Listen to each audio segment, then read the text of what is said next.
Terkadang. Ya, progres. Apa yang membuat kita tidak taat, teman-teman? Nah, selama ini yang membuat kita nggak taat sama perintahnya Tuhan. Nah, mungkin teman-teman bisa sharing pengalamannya teman-teman. Mungkin Kak Glo, mungkin Marcel, mungkin Shirley, Levin, Sarah. Aku sebutin satu-satu nggak mungkin ini ya, apa Zafnat sampai mungkin Zefnat. Ayo, ya. kamu bisa sharing nggak tentang apa yang membuatmu tidak taat? Iya benar ya, Kak Eki. Apa sih Ya. tadi pertanyaannya? Nah, selama ini apa sih yang membuat kita itu nggak taat sama perintahnya Tuhan? Mungkin hal-hal yang ya seperti itulah gitu. Mungkin bisa share pengalamannya atau Zefnat mungkin bisa share pengalaman, nggak harus panjang lebar kali tinggi.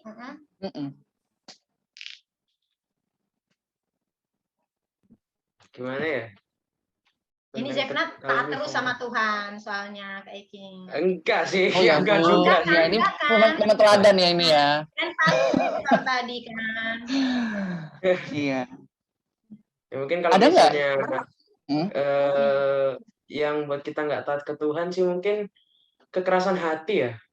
Ya gitulah, pembenaran diri atas kekerasan. Ya gitulah pokoknya, kekerasan hati sih kalau saya sih. Ya, Oke, kekerasan thank you hati. ya Zefnat.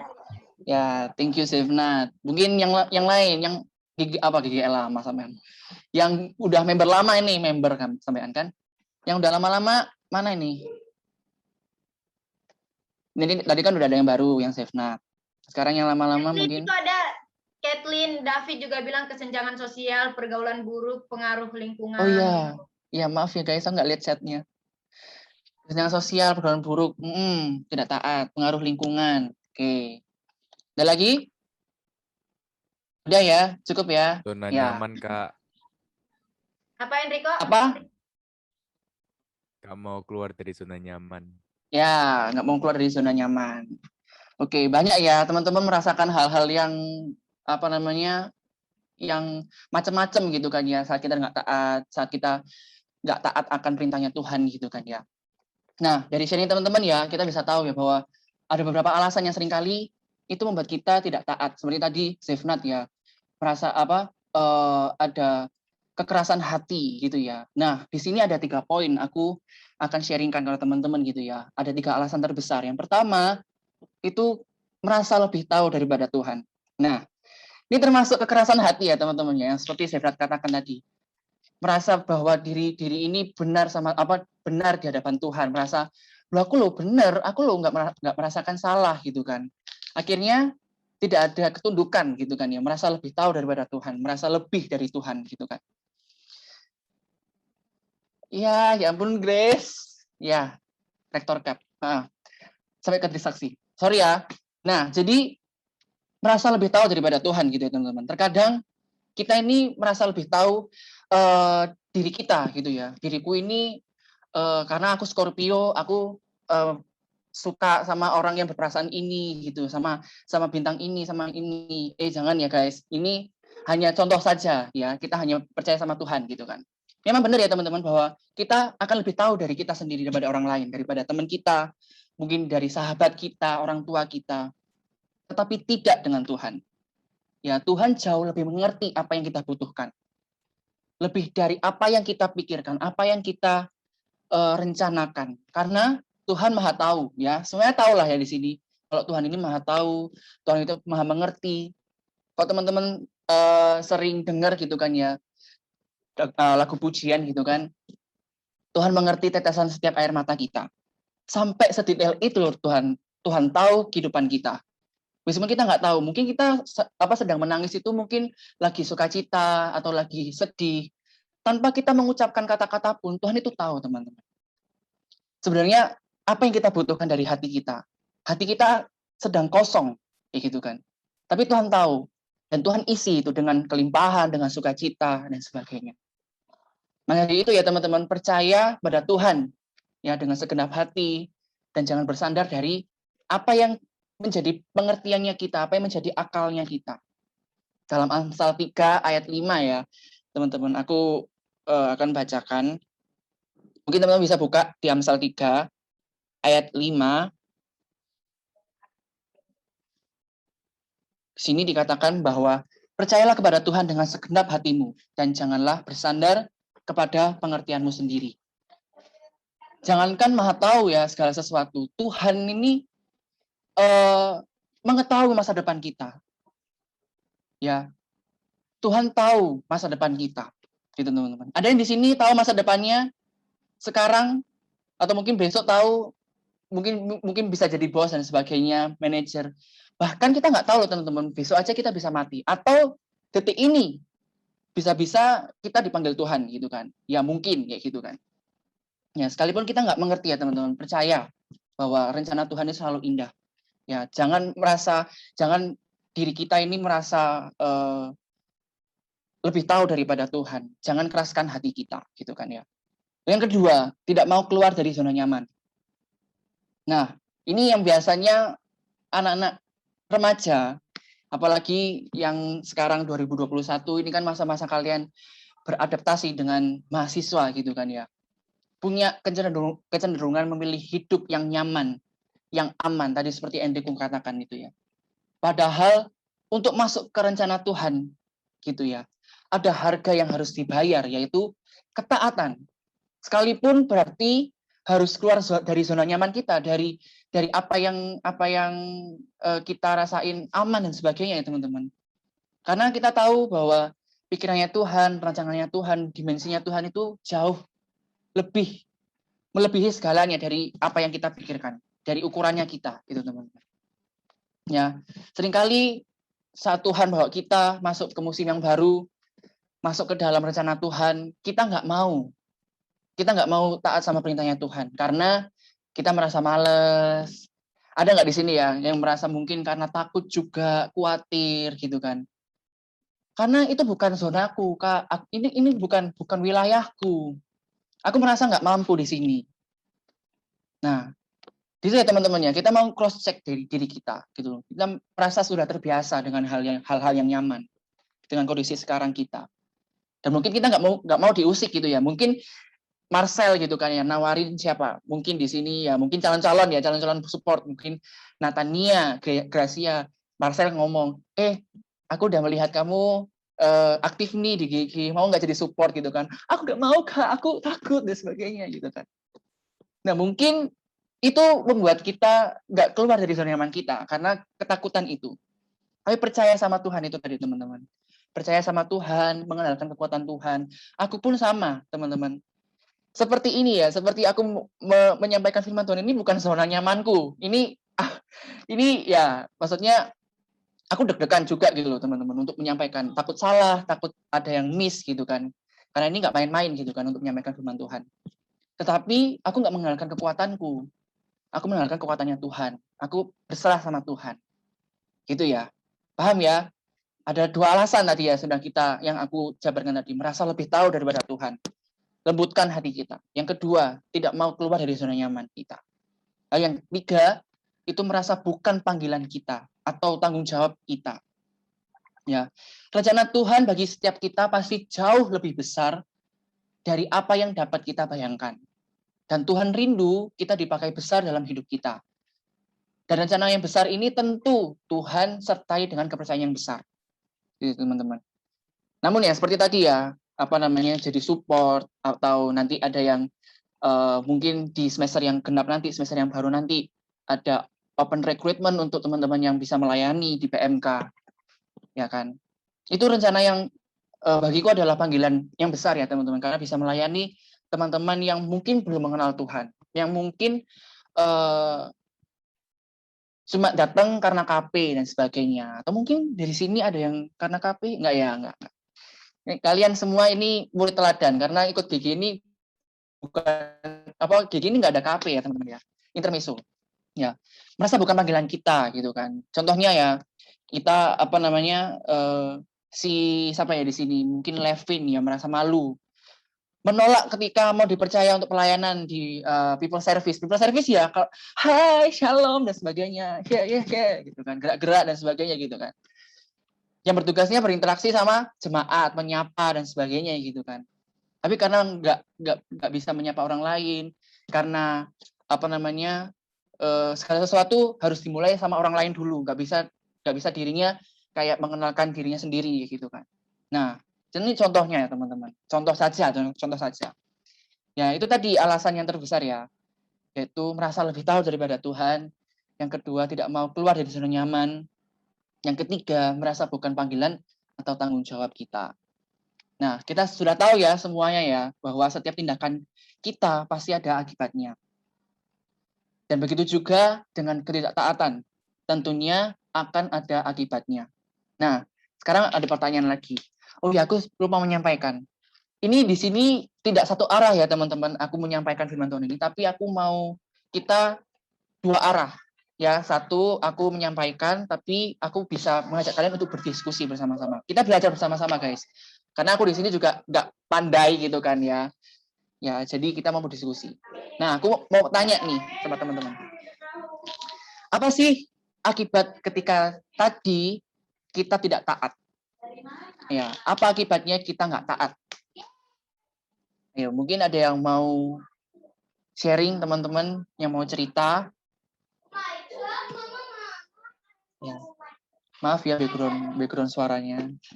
Boleh. Ada? Ayo yang mau sharing. Ya, Marcel. Ada nggak? Oh, Marcel Marcel. Oh, nggak ada aku nggak apa-apa.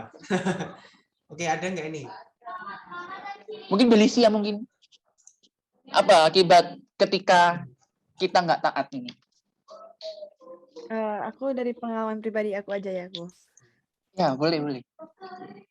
Jadi kan kalau di aku tuh aku suka kayak saat teduh gitu, ada dibangun kebiasaan buat saat teduh. Tapi aku suka nggak taat. Jadi kayak kalau misalnya nugas atau lagi buat sesuatu terus sampai udah malam terus lupa saat teduh, jadi aku kayak mengikuti kedaginganku, jadi aku nggak taat, jadi aku ya nggak saat teduh. Nah itu tuh setelah aku kompromi satu kali itu jadi terus menerus terulang-ulang sampai minggu depannya jadi nggak saat teduh, sampai seterusnya memang benar-benar udah nggak saat teduh sama sekali. Hal pertama yang aku rasakan sih pasti rasakan jauh dari Tuhan. Terus yang kedua aku jadi lebih mungkin kayak kalau dari segi emosi aku jadi lebih cepat marah gitu, dan emosiku sering nggak kekontrol. Contoh kalau misalnya kena tekanan dari kuliah gitu, kayak tugas ini kumpulnya minggu depan ini tuntutannya harus begini, aku cenderung langsung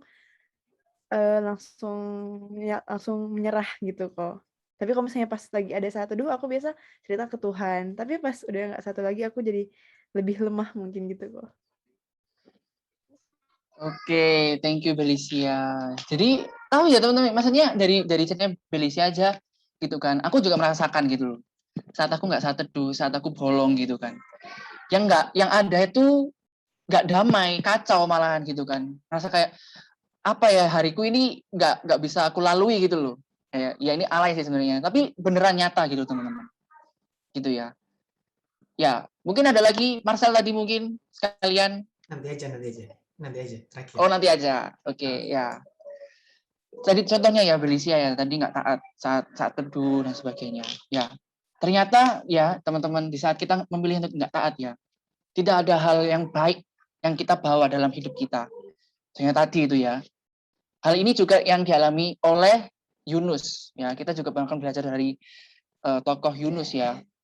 Di saat ia memilih untuk lari dari Tuhan dan pergi ke Tarsis, dan padahal ya ia diutus sama Tuhan untuk pergi ke Niniwe dan memberitakan firman Tuhan untuk bertobat. Nah, ini sekarang kita akan buka Alkitab kita di dalam Yunus pasal 1 ayat yang ke-1 sampai 17. Ini karena banyak ya teman-teman. Jadi aku harap semuanya standby ya. Nanti aku akan pilih salah satu-satu. Gitu ya. Oke. Yunus berapa? Yunus 1 ayat 1 sampai 17. Oke, teman-teman, gini aja. Karena waktunya sedikit ya, aku nggak bisa melihat masa depan yang cerah nanti. Jadi Yunus 1 ayat 1 sampai 17-nya nanti kalian akan baca di rumah masing-masing ya. Oke, sorry banget. Oke, nah jadi aku akan ceritakan singkat saja dari ceritanya Yunus ini. Ketidaktaatan Yunus adalah tidak taat akan perintah Allah, gitu ya. Kita melihat kasih Allah kepada bangsa Niniwe agar mereka segera bertobat dari kejahatan yang mereka lakukan. Nah, makanya Allah mengutus Yunus sebagai perantara untuk memperingatkan mereka, bangsa Niniwe itu, untuk mereka segera bertobat sebelum Tuhan menunggang balikan gitu ya, membinasakan bangsa Niniwe ini. Nah, tetapi apa yang dilakukan Niniwe, tetapi yang dilakukan Yunus apa, teman-teman? Dia bertolak ke Tarsis untuk melarikan diri. Ya, dan singkat ceritanya, akhirnya karena ketidaktaatannya Yunus, akhirnya dia dimakan ikan. Ikan besar, bukan ikan kecil ya. Mohon maaf. Nah, dari cerita Yunus ini ya teman-teman, kita dapat belajar di saat kita lebih memilih untuk bersandar pada pengertian sendiri daripada taat pada Tuhan, yang akan terjadi adalah aku akan membagi jadi 3 poin lagi. Ya, perhatikan baik-baik. Yang pertama, ya, contohnya relate banget ya dengan kita, dengan aku juga. Yang pertama, jauh dari Tuhan. Jauh dari Tuhan. Ya, aku akan bacain sebentar di dalam Yunus 1 ayat 3. Aku minta tolong aja deh sama aku minta tolong mati nih. Gracia atau Gracia? Ya. Yunus 1 ayat 3. Aku ya. Mm-mm. Oh ya, oke. Yunus 1 ayat 3. Tetapi Yunus bersiap untuk melarikan diri ke Tarsis, jauh dari hadapan Tuhan. Ia pergi ke Yafo dan mendapat di sana sebuah kapal yang akan berangkat ke Tarsis. Ia membayar biaya perjalanannya, lalu naik kapal itu untuk berlayar bersama-sama dengan mereka ke Tarsis, jauh.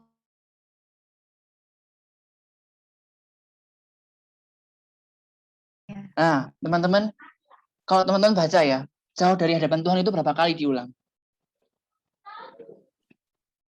Banyak ya, 2 kali, lebih dari 1 kan. Jauh dari hadapan Tuhan. Betapa gitu ya, Yunus saat dia meninggalkan, saat dia bertolak gitu kan ya. Dia tidak taat sama Tuhan. Dia jauh dari hadapan Tuhan. Di saat Yunus memutuskan untuk keluar dari rencana Tuhan, di situ ia menjadi jauh dari Tuhan. Ya, bukan berarti Allah kita ini terbatas gitu ya. Tuhan kita ini dekat. Tuhan ini sejauh doa, teman-teman. Kita tinggal doa, Tuhan bisa mendengarkan kita gitu. Di Mazmur pun dikatakan gitu ya, kemana aku dapat pergi menjauhi rohmu, kemana aku dapat lari dari hadapanmu. Tetapi di momen Yunus ini tidak lagi percaya sama Tuhan, di situ perkenanan dan penyertaannya Tuhan jauh daripadanya. Aku tekankan ya, jauh, bukan tidak ada, jauh. Ya. Kenapa? Karena Yunus berjalan dengan kekuatan dan rencananya sendiri. Ya, contohnya saja ya tadi ya. Kalau aku ya sama sih dengan tadi siapa ya yang sharing tadi, aku lupa namanya. Ya. Saat aku nggak saat teduh dan sebagainya, aku merasa bahwa jauh dari Tuhan gitu kan. Oh, itu cuma sekali loh padahal gitu kan. Itu merasa kayak, duh, aku kok nggak taat ya gitu kan. Makanya Yunus di sini saat dia berlari, saat dia pergi, dia merasa jauh dari Tuhan dan perkenanan Tuhan, pernyataan Tuhan jauh daripadanya. Gitu ya teman-teman ya. Nah, itu yang pertama, jauh dari Tuhan. Aku berulang kali sih ngomong jauh dari Tuhan ini. Yang kedua, yaitu membayar harga yang tidak kita perlu. Nah, ini ada fun fact ya teman-teman. Aku bisa minta tolong untuk Marcel share screen suatu gambar. Ya. Oke, ini udah muncul di teman-teman karena di aku belum. Oh ya, sudah. Oke. Di sini ya teman-teman, ada Niniwe, ada Tarsis, ada Jopa. Nah, Jopa ini adalah kota pelabuhan di mana Yunus ingin berlayar.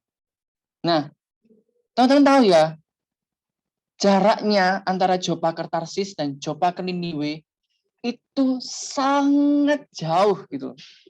Bahkan hampir 5 kali lipat. Ya, alay sih sebenarnya, wow gitu kan. Tapi ya nyatanya seperti itu teman-teman. Jopa ke Tarsis itu 2.500 mil gitu kan ya. Jopa ke Niniwe itu 550 mil. Bayangkan ya, Tuhan aja kasih Tuhan utus Yunus ke Niniwe tinggal apa, naik kuda, mungkin naik unta dan sebagainya. Aku nggak tahu sih naik apa mereka, apa Yunus ini. Dan tinggal nyampein aja gitu kan. Tapi karena ketidaktaatannya, akhirnya dia berlayar nggak tahu kemana, ke arah yang malah lebih jauh gitu kan ya. Tapi akhir-akhirnya apa? Akhir-akhirnya dia kembali lagi kan ke Niniwe gitu kan. Malah muter-muter kayak gitu loh teman-teman. Karena ketidaktaatannya itu tadi. Ya, thank you ya Marcel sudah share screen, boleh ditutup. Nah, Yunus menolak untuk taat akan perintah Tuhan. Ia pergi jauh ke Tarsis untuk yang berlawanan dengan Niniwe.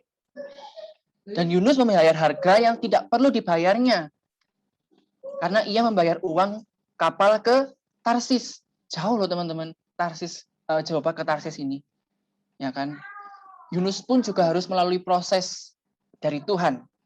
Di dalam apa? Di dalam perut ikan selama 3 hari, gitu kan. Banyak hal yang harusnya tidak perlu ia bayar. Kalau dari awal Yunus taat pada Tuhan. Teman-teman, ini aku ajak teman-teman berpikir ya. Teman-teman kalau makan itu kan ya, dan teman-teman tahu ya bahwa lambung ini ada asam gitu kan ya. Ada asam lambung yang bisa mencerna makanan kita gitu kan. Dan kalau kita makanya ada ya aku nggak tahu sih, maksudnya dalam ilmu kedokteran dan sebagainya, asam lambung kita ini juga bisa membahayakan saat kita, mohon maaf ya, bersendawa dan sebagainya. Akhirnya bisa menimbulkan panas dalam kayak gitu loh teman-teman, kayak ada luka di daerah leher. Saking asam lambungnya kalau misalnya kita lagi apa dan sebagainya gitu ya, bersendawa dan sebagainya. Bayangkan ya, dia dimakan ikan besar gitu kan. Ya anggap ya di dalam perut ikan kan pasti ada kayak zat-zat yang tertentu ya untuk mengolah makanan itu. 3 hari teman-teman, Yunus di dalam perut ikan. 3 hari. Nah, kalau bayangannya teman-teman, Yunus ini mati apa enggak? Selama 3 hari di perut ikan ini. Mati ya. Bayangin 3 hari loh. Tetapi apa yang dilakukan? Apa yang Tuhan lakukan? Tuhan memuntahkan gitu kan ya. Tuhan memuntahkan Yunus gitu kan. Karena apa? Karena Yunus berdoa. Karena dia bertobat gitu kan. Karena dia apa istilahnya kembali kepada Tuhan gitu loh. Bahwa ya Tuhan gitu kan. Aku akan ke Niniwe gitu. Dan sebelumnya juga kapal itu digoncangkan dengan badai besar gitu teman-teman, dan sampai awak kapal dan sebagainya, orang-orang yang ada di kapal itu takut gitu kan, akhirnya membuang Yunus karena mereka merasa bahwa Yunus ini yang menyebabkan badai besar itu kayak gitu kan, dan akhirnya dimakan ikan itu. Hal itu pun juga dapat terjadi dalam kehidupan kita sehari-hari teman-teman. Ya misalnya kita ingin memaafkan orang yang bersalah pada kita, tapi kita memilih untuk membenci, bukan mengasihi. Kita juga belajar kan ya dalam hal mengasihi kemarin-kemarin. Waktu kita memutuskan untuk tidak taat, banyak harga yang harus kita bayar. Banyak waktu yang terbuang dalam perasaan dendam kita, dalam kepahitan kita, dan banyak keputusan yang bodoh gitu kan. Keputusan yang nggak masuk akal yang kita buat karena perasaan benci. Ya, mungkin karena benci, akhirnya mohon maaf sekali ya teman-teman. Ada sampai ingin menghabisi apa makanan mungkin. Ya, pokoknya hal itu.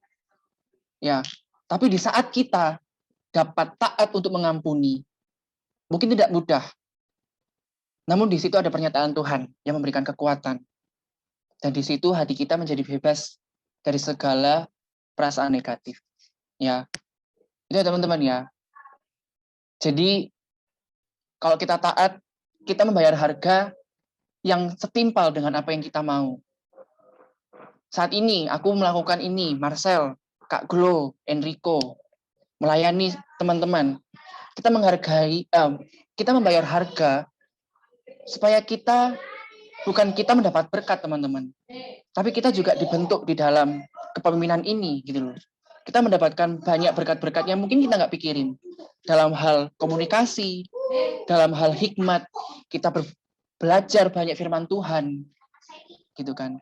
Jadi ada harga yang sepantas lah dengan kita. Kalau kita nggak taat, kita bayar harga yang nggak perlu sebenarnya. Itu ya teman-teman. 1, jauh dari Tuhan. 2, membayar harga yang kita nggak perlu. Dan yang terakhir, mendatangkan ketidakdamaian dalam hidup kita. Rancangan Tuhan adalah rancangan damai sejahtera yang mendatangkan kebaikan. Percaya ya. Di momen Yunus memutuskan untuk keluar dari rencana Tuhan, di situ tidak ada damai sejahtera. Ya teman-teman. Nggak ada damainya apa ya? Tadi ada badai besar, dimakan ikan, gitu kan. Terus dia perasaannya karena benci sama Niniwe, gitu kan. Kenapa kok Tuhan sayang sama Niniwe? Padahal Niniwe ini harusnya bangsa yang harus dihanguskan. Gitu. Karena dia sangat bersalah, gitu. Ya. Dan pelarian Yunus dari panggilan Tuhan berakhir dan kandas tengah lautan. Ya, lagi itu ya, teman-teman. Di saat kita memilih untuk berjalan dengan kekuatan dan hikmat kita sendiri, dari mana kita bisa dapatkan rasa damai? Karena hidup kita terjamin? Enggak, teman-teman. Padahal kita ketika taat untuk hidup dalam tuntunan Tuhan, di situ ada jaminan bahwa hidup kita akan dipenuhi dengan damai sejahtera. Aku akan sharing ya. Ini bukan sharingku, tapi ini sharingnya pendetaku, gembalaku. Jadi di saat dia bertobat gitu kan, menerima Tuhan sebagai juru selamat dan Tuhan, dia mempunyai panggilan untuk membangun sebuah gereja gitu loh teman-teman. Maksudnya menggembalakan lah kayak gitu kan. Tuhan kasih panggilan itu, tetapi dia nggak mau. Karena ya itu tadi, karena dosanya dia dan sebagainya. Ya mungkin karena kelayakan dia gitu kan ya. Dan akhirnya nggak taat kan. Apa yang terjadi? Yang terjadi istrinya itu meninggal. Istrinya meninggal, anak-anaknya juga, anak yang pertama juga meninggal. Tetapi dia bernazar akhirnya. Bernazar untuk mengikuti perintahnya Tuhan, mengikuti dan taat sama Tuhan. Akhirnya apa teman-teman? Ini mujizat ya. Istrinya dan anaknya ini bangkit dari kematian. Dan akhirnya dia nazarnya itu dia penuhi. Sampai ya saat ini aku bergereja di gereja itu ya karena ketaatannya itu. Yang sebenarnya sih bukan ketaatan ya, maksudnya karena mungkin terpaksa atau apa gitu ya teman-teman. Tetapi karena keinginannya gitu loh teman-teman, keinginannya untuk ya ngikut sama Tuhan, ngikut sama ketaatannya Tuhan, perintahnya Tuhan, ya gitu kan. Akhirnya dia taat sama Tuhan, gitu ya. Nah kita belajar teman-teman bahwa mungkin taatan ini buat kita susah gitu kan. Tetapi saat kita percaya sama rencananya Tuhan dan kita mau dan kita rela sama Tuhan, pasti Tuhan akan tuntun kita. Contohnya aku ya teman-teman, aku sharing juga dalam kehidupan. Saat aku di kuliah juga gitu kan. Ya, aku kayak merasa bahwa Tuhan ini kok susah gitu kan ya, apalagi accounting gitu kan. Harus magang dan sebagainya gitu kan. Dan aku merasa bahwa aduh ini aku salah jurusan deh kayak gitu kan. Mohon maaf ya yang accounting, aku nggak mau berharap kalian salah jurusan ya, nggak boleh. Aku kayak salah jurusan ya Tuhan gitu kan. Tetapi di awal aku masuk kuliah ya, waktu pertama OWIC gitu kan, waktu pertama kali gitu kan, aku berdoa sama Tuhan, Tuhan biarlah Engkau yang tuntun gitu. Segala apapun nilai ya itu nomor 2 lah, tapi aku akan berusaha semampuku. Tapi apa yang Tuhan kasih hikmat, Tuhan kasih kesehatan, kekuatan. Saat ini aku magang ya teman-teman, magang onsite nggak gampang, dan aku harus kuliah juga. Tetapi Tuhan tuntun gitu, Tuhan kasih kesehatan, ya masih Tuhan kasih kesehatan kayak gitu teman-teman. Karena ya maunya Tuhan adalah taat gitu loh. Taatnya bukan karena salah jurusan tadi, taatnya karena mau percaya sama Tuhan. Karena saat kita salah pun ya teman-teman, saat kita salah melangkah pun, Tuhan pasti akan membenarkan. Tuhan pasti akan kasih sesuatu yang lebih, gitu teman-teman. Tuhan akan panggil kita kembali. Ya, itu ya teman-teman ya. Yang satu di saat kita gak taat ya. Yang pertama jauh dari Tuhan. Yang kedua kita membayar harga yang tidak kita perlu. Yang ketiga mendatangkan ketidakdamaian dalam hidup kita. Nah, setelah kita mengetahui ya bahayanya ketidaktaatan ini, betapa merugikannya perilaku yang tidak taat ini dalam hidup kita. Ya, perintah Tuhan itu mutlak ya teman-teman. Di level di mana kita gagal untuk taat, Tuhan akan menguji kita di masalah ketaatan itu terus-menerus sampai kita berhasil lulus, gitu ya. Bukan berarti Tuhan kita ini adalah Tuhan yang suka memaksa kita, gitu ya. Seperti tadi ya yang cerita yang aku sharingkan. Tapi Tuhan sungguh menyayangi kita, mengasihi kita. Sampai-sampai Tuhan itu nggak mau kalau kita hidupnya ini sembrono. Tuhan ini nggak mau hidup kita ini sia-sia. Jadi, yuk kita relakan hati kita untuk kita dibentuk di dalam ketaatan bersama dengan Tuhan. Dan kita menjadi saksi ya teman-teman. Kita bisa melihat, bukan kita mendengarkan tok gitu kan ya. Ketaatan ini menimbulkan ini guys. Tapi kita bisa merasakan bahwa ketaatan itu menimbulkan sesuatu yang baik dalam hidup kita. Ya seberapapun apapun ya harga yang sudah kita bayar melalui ketaatan ini, itu semuanya tidak sebanding dengan apa yang sudah Tuhan sediakan bagi hidup kita. Jangan pada akhirnya kita kehilangan sesuatu yang berharga, yaitu rencana dan perkenan Tuhan dalam hidup kita, karena ketaatan kita. Ya, aku mau GG Faith, ya, kalau kita sudah mendengarkan ini, kita mau mengerti ya, kita mau mengetahui akibat dari ketidaktaatan ini. Supaya kita, bukan kita takut ya teman-teman, bukan kita takut sama Tuhan, tapi kita mau rindu, apa sih yang sebenarnya Tuhan rindukan dalam hidup kita. Dan apa sih yang sebenarnya Tuhan ingin kerjakan dalam hidup kita.